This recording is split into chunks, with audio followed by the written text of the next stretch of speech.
let me show you my snake charmer head that I have here. So he's built up a little bit more.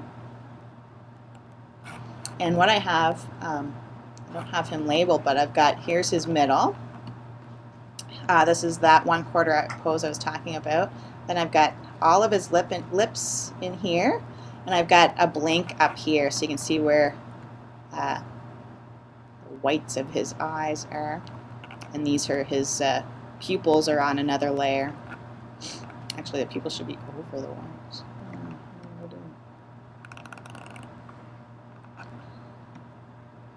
Eyelids. Okay, yeah. Okay, there we go. Where do they go? I've got the pupils on a separate layer as well. Does anybody want to take a guess why you might want to have them on a separate layer? Shelby. Yeah, number one, they got to go underneath the eyelids. And really you want to maintain that the pupil is staying in the same spot when it's closing the eye. But also just if you want to be able to have your character to look around without having to redraw the whole eyeball, we can just move the pupils to have them, you know, looking back and forth or doing any of that stuff. So I could take these potentially and turn them each into a symbol if you wanted to have them moving, or you could just actually draw them and animate them moving. But you want to have that separate. So in here I've got, let's just take a look at what I got. I've got the head, just the head itself, and I've taken the jaw off. I'll get to that about the mouth. So I've got the head, then I got the turban over top. Okay, and I got his nose is on a separate layer. I don't know why I put his nose on a separate layer though. I think his nose could be part of the head. Oh, it's because of the mustache. Oh, you're so smart. It is. So because his mouth needs to go, yeah, his nose needs to go over that mustache, and I must have done it afterwards, so it should go above. Yeah, that's a lot better. That makes more sense. And then I've got just the circle whites of his eyes, the pupils over top of that, and then I believe this is these are actually eyelids. I should change that. So this is just the blink. And when I'm done here, you guys have all have done blinks with Rick. Is it? It's 3 when it's closing. It's usually you're usually gonna close quicker than you open, and you can think about that because of gravity or whatever too, right? Your eyes are gonna quickly close and then take maybe one more frame to open. So I've just got closed. I've got one frame here, and then I got 2 keyframes there before it opens. So this frame and this frame are the same, and then there's an added frame when it opens, just to have a little bit of a pause before they open. And it's a little bit more natural. I think they have 2 more in-betweens in the Illusion of Life when you're doing Disney stuff. So you want to have a blink, especially for your 3/4. I didn't add any blinks in here, or did I? Oh, did I? I did. Oh. I didn't have any for the side.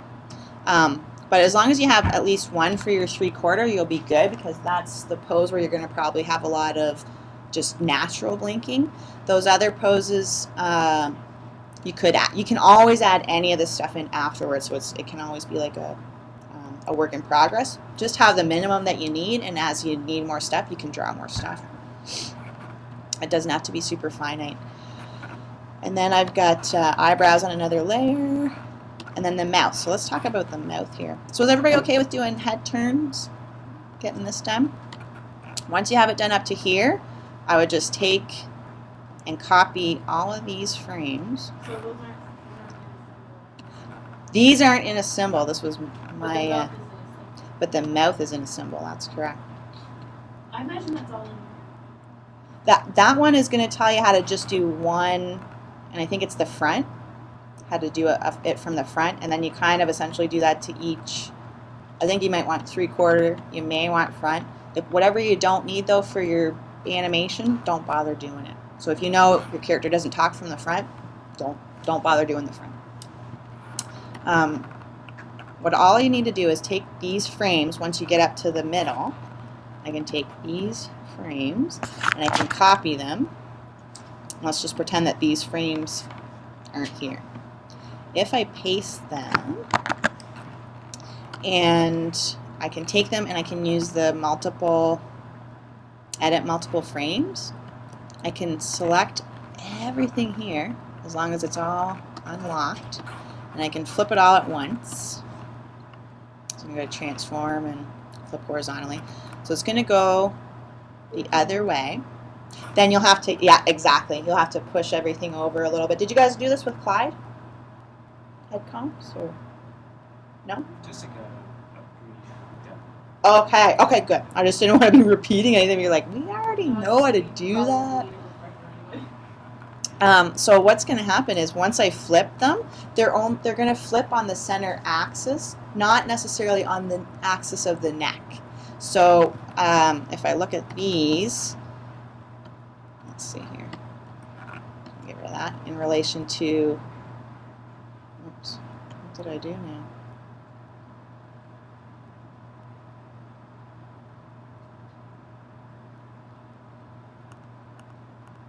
Yeah, so this is where his head should be, but when I've just flipped it, it's pushed over that way a little bit. So when you flip it, just know that you'll have to have it more aligned in alignment with the neck, so that it's turning on the neck, not just turning based on the center of the symbol. Okay.